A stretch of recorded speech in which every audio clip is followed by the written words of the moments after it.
pleased with who I was and just kind of felt that.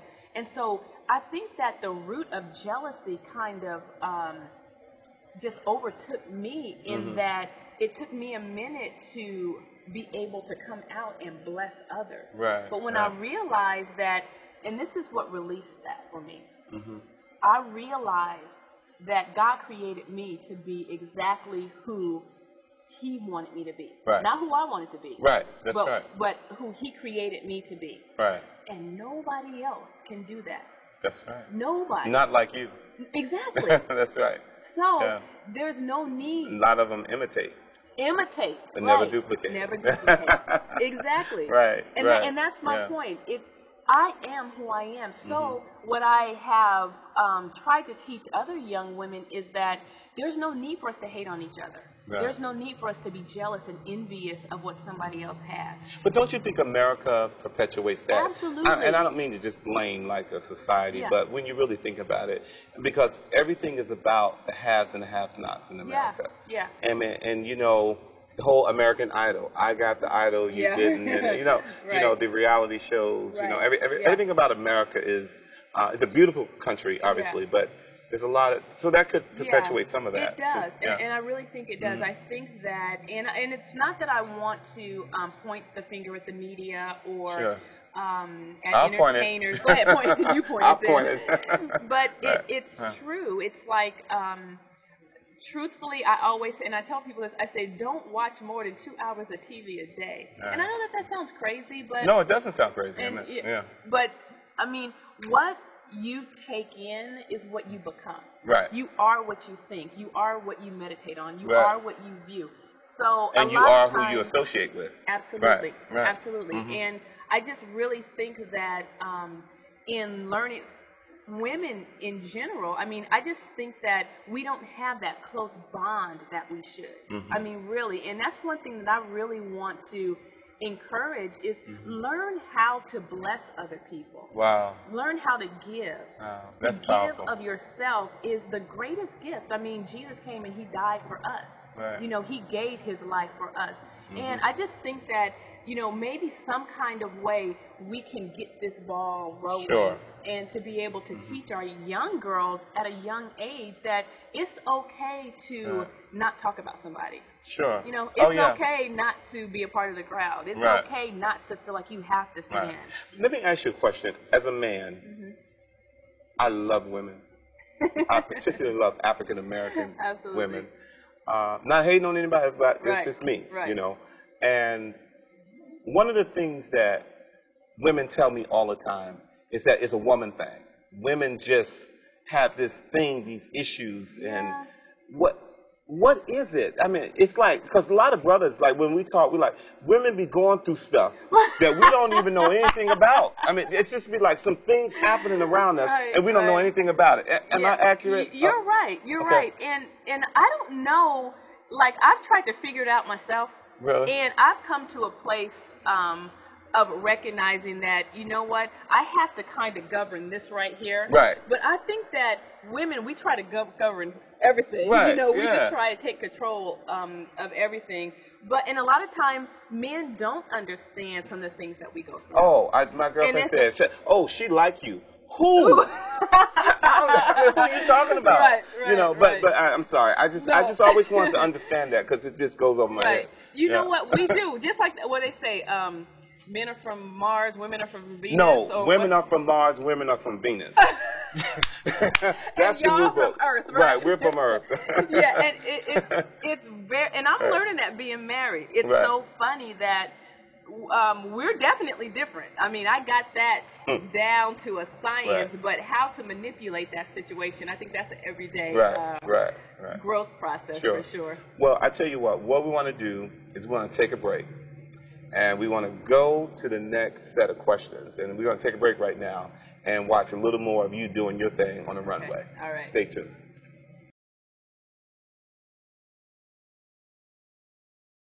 So, man, it is so good seeing you, brother. Yes, sir. Can you stop holding your wife's hand? Well, you know, some dap, bro. I'm married to her. I'm not. Well, that's true. You know. That's true. Yeah, that's true.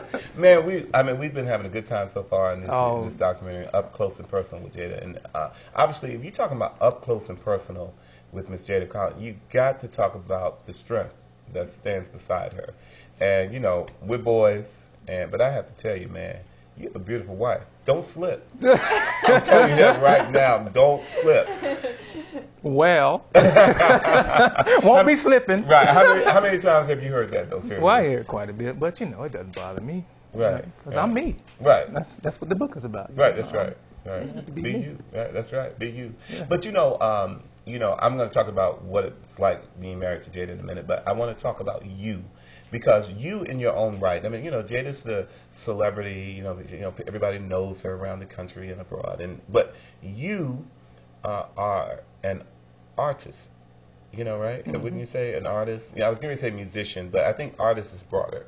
Because you are crazy, man. Well, my wife calls me. She calls me her manager, her hairstylist, and you know all these other things. But masseuse. You know, I have plenty of jobs. I'm a Jamaican. Did you know that? now, see, you can't be stereotyping like that. But anyway, let's move on from that. But no, on a serious note, though, you play music. You write music. Yeah, I play music and I write music. I've did albums with LaRue Stewart, Javen Campbell. Did something on Rod Parsley. Really? Worked with many people. I played for Rodney Jerkins' wedding. Hi, Rodney. So yeah, I've had you know, pretty successful music producer career, singer. I sing. You want me to do something? No. Do you sing or do you sing? I don't know. I don't have I don't have the singing voice, but I can sing. You I can have sing. a little laid back, you know, the kind of. Really? You like Kenny Lattimore. Eric Benet? Yeah, the Eric Benet voice. Okay, you know, I don't hoop and holler and all that. You don't hoop and holler? No, I believe in being, you know, a little sexy and reserved and laid back. Oh, okay. That's cool. That's cool. All right, like y'all got a little something going on there. You know. Yeah. But listen, I want to ask you a question about this whole kind of music career, because I heard you play at one of the Ebony Fashion Fairs. I think it was in Little Rock, and I heard you play. And I was like, man, that brother is throwing down. You were just getting down, man. I mean, so you really do the music and quote-unquote production, would you say? Yeah, I joke with a lot of people. They think that I'm a mixer. I'm like, mixer? What? But actually, what I do is I have to take the music and reproduce the music. The tracks that are hot during the season. They give me the tracks to do, and I have to really just redo the tracks, strip them down of all the vocals, add vocals, and kind of put my little touch to it, and there you have it. Right, and you have a good touch. On a serious tip, I mean, I know we joke a lot off camera and everything, but on a serious tip, man, you're a serious musician, man. I want to give you a lot of dap for that, because there are a lot of cats out there, man, that really, they say that they're musicians, but they just go in the studio and push a button. They call them magicians. That's funny. That's funny. But wow, musicians. That was a good one, man. Hey, I can be a comedian too. Right. But let me ask you this. So, like, what are your plans for the future in terms of music? I mean, first of all, I still haven't gotten my CD, man. I mean, don't let this bow tie fool you, man. We're gonna have to go out back and shed if I don't get my CD, man, by the end of the show. I know.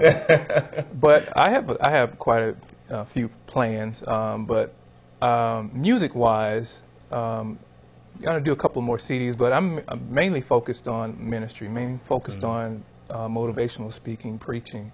Right.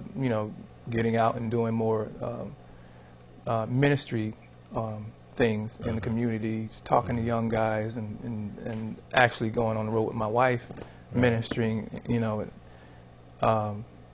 In different areas of, going into the colleges, reaching the kids, talking to, married couples, because married couples, the young, I would say, the just married couples, I believe that we could really inspire and help.